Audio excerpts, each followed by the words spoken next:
এই পুলিশ যে আবার দলীয়করণ হয়ে আবার মানুষের গায়ে গুলি চালাবে না, কি গ্যারেন্টি তার? তাহলে এই আলোচনাটা কিন্তু আমাদের মধ্যে নাই। আমরা এখনো আছি আমি মুক্তিযুদ্ধের পক্ষে, আমি মুক্তিযুদ্ধের বিরুদ্ধে, আমি ইসলামের পক্ষে, আমি ইসলামের বিরুদ্ধে, আমি নারীর পক্ষে, আমি নারীর বিরুদ্ধে। এখনো সেই যুদ্ধে আমরা অবসেসড। সো আমাদের কথা হচ্ছে যে এই জোটের কথা হচ্ছে আমরা এই নজরটা ওদিকে ফেরাতে চাই।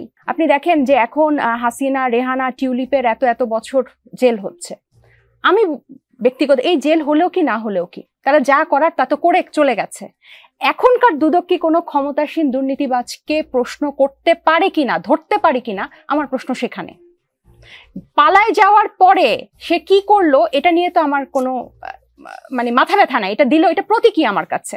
জোটের আত্মপ্রকাশের সংবাদ সম্মেলনে এনসিপির আহ্বায়ক এবং জোটেরও আহ্বায়ক নাহিদ ইসলাম বলেছেন, ঘোষিত গণতান্ত্রিক সংস্কার জোট শুধুমাত্র নির্বাচনী জোট নয়, বরং এটি একটি রাজনৈতিক জোট। এই জোট জাতীয় মর্যাদা এবং অর্থনৈতিক মুক্তির প্রশ্নকে সামনে রেখে ঐক্যবদ্ধ হয়েছে। এই জোট আগামী জাতীয় সংসদ নির্বাচনে অংশগ্রহণ করবে এবং অর্থনৈতিক মুক্তির যাত্রাকে অব্যাহত রাখার জন্য কাজ করবে। জাতীয় মর্যাদা এবং অর্থনৈতিক মুক্তির প্রশ্নে আগামী নির্বাচনকে সামনে রেখে আসলে কনক্রিট প্ল্যানটা কি আপনাদের? কনক্রিট প্ল্যান বলতে গেলে অনেক বড়ভাবে বলা যায়। আমি যদি মোটা দাগে বলি, আমাদের মূল সমস্যাটা আসলে আপনি যদি দেখেন বৈষম্য। এখানে ধনীরা অনেক ধনী, গরিবরা অনেক গরিব, এবং গত কয়েক দশকে এটাই সবচেয়ে বেশি। এই জুলাইয়ের ক্ষোভটা এই কোটার জন্য না, এই ক্ষোভ থেকেই কিন্তু মানুষ রাস্তায় নেমেছিল। এবং আমাদের এখানে যারা ব্যাংকগুলার মালিক তারাই পলিসি মেকার, এবং তাদের কোনো জবাবদিহিতা নাই। এই যে নির্বাচন কমিশনারদের পুরনোদেরকে দেখে যে নতুনরা ভালো হয়ে যাবে, কোনো দোষ করবে না, এটার কি গ্যারেন্টি? এই বর্তমান নির্বাচন কমিশনারদেরকে কারা কিভাবে জবাবদিহিতার অধীনে আনবে সেটার কিন্তু কোনো সুরাহা হয় নাই। এবং আমি এটার সাথে আরেকটা প্রাসঙ্গিক বলি, আপনি দেখেন যে এখন হাসিনা, রেহানা, টিউলিপের এত বছর জেল হচ্ছে। আমি ব্যক্তিগত এই জেল হলেও কি না হলেও কি, তারা যা করার তা তো করে চলে গেছে। এখনকার দুদক কি কোনো ক্ষমতাসীন দুর্নীতিবাজকে প্রশ্ন করতে পারে কিনা, ধরতে পারে কিনা, আমার প্রশ্ন সেখানে। পালায় যাওয়ার পরে সে কি করলো এটা নিয়ে তো আমার কোনো মাথা ব্যথা নাই। এটা দিল, এটা প্রতীকী আমার কাছে। সো সেম ভাবে আপনি যখন পলিসি মেকারদেরকে আপনি যদি জবাবদিহিতার মধ্যে না আনেন, এবং শ্রমের মূল্য, কৃষকের ঘামের মূল্য, খুব সুন্দর সুন্দর কথা আমরা বক্তৃতায় বলি। এই যে সয়াবিন তেলের দাম 9 টাকা এক ধাপে বেড়ে গেল, ইভেন উপদেষ্টা স্বয়ং অবাক যে তাদের আদেশ ছাড়া সিন্ডিকেট এটা বাড়িয়ে দিয়েছে। ব্যবসায়ীরা বলছে যে উপদেষ্টা সরকার এখানে ইন্টারফেয়ার করতে পারে না।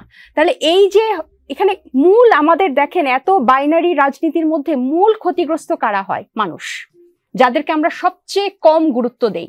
আজকে কিন্তু সংবাদ সম্মেলনে নাহিদ ইসলাম এই কথাটাও বলেছে, অনেক অগুরুত্বপূর্ণ ইস্যুকে আমরা গুরুত্বপূর্ণ করছি, আর যে ইস্যুগুলো সবচেয়ে গুরুত্বপূর্ণ সেগুলো আলোচনার বাইরে রয়ে যাচ্ছে।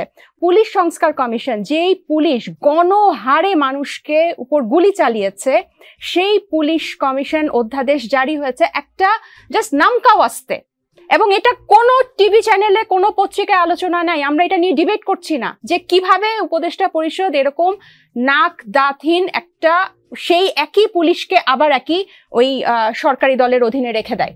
আমার তো এটা, এই পুলিশ যে আবার দলীয়করণ হয়ে আবার মানুষের গায়ে গুলি চালাবে না, কি গ্যারেন্টি তার? তাহলে এই আলোচনাটা কিন্তু আমাদের মধ্যে নাই। আমরা এখনো আছি আমি মুক্তিযুদ্ধের পক্ষে, আমি মুক্তিযুদ্ধের বিরুদ্ধে, আমি ইসলামের পক্ষে, আমি ইসলামের বিরুদ্ধে, আমি নারীর পক্ষে, আমি নারীর বিরুদ্ধে। এখনো সেই যুদ্ধে আমরা অবসেসড। সো আমাদের কথা হচ্ছে যে এই জোটের কথা হচ্ছে আমরা এই নজরটা ওদিকে ফেরাতে চাই।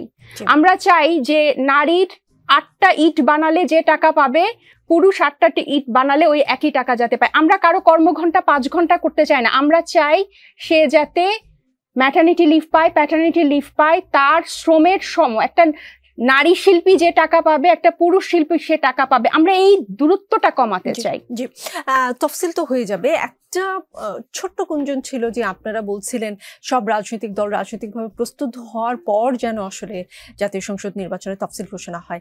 এখন তো আপনারা জোট করলেন, জোটের আসলে মতামত কি? তফসিল যদি 15 ডিসেম্বরের মধ্যে হয়ে যায়, সেখানে আপনাদের কোনো সমস্যা আছে? না, এরকম কোনো আলোচনা বা ইয়ে নাই। আজকে তো মনে হয় বললো 8 থেকে 15 তারিখের মধ্যে তফসিল, আমরা ধরে নেই যে প্রথমার্ধেই কিন্তু মানে 15 তারিখের মধ্যেই তফসিল ঘোষণা হবে। আমাদের কনসার্নের জায়গা যেটা যে সবসময় এই গত 15 মাসে একটা ষড়যন্ত্র, একটা এই যে আপনি যেটা বলছিলেন নির্বাচন হবে কিনা, একটা থার্ড শক্তির একটা মেকানিজমের সবসময় চিন্তা থাকে। সো আমরা যারা এখন নির্বাচনমুখী, আমাদের কথা হচ্ছে ইসি যাতে এটা মেক শিওর করে যে এরকম যাতে কোনো কিছু না হয়, যে কোনো উসিলায় যাতে আবার এটা প্রশ্নবিদ্ধ না হয়। আমরা জাস্ট কনসার্নটা জানিয়েছি। জি।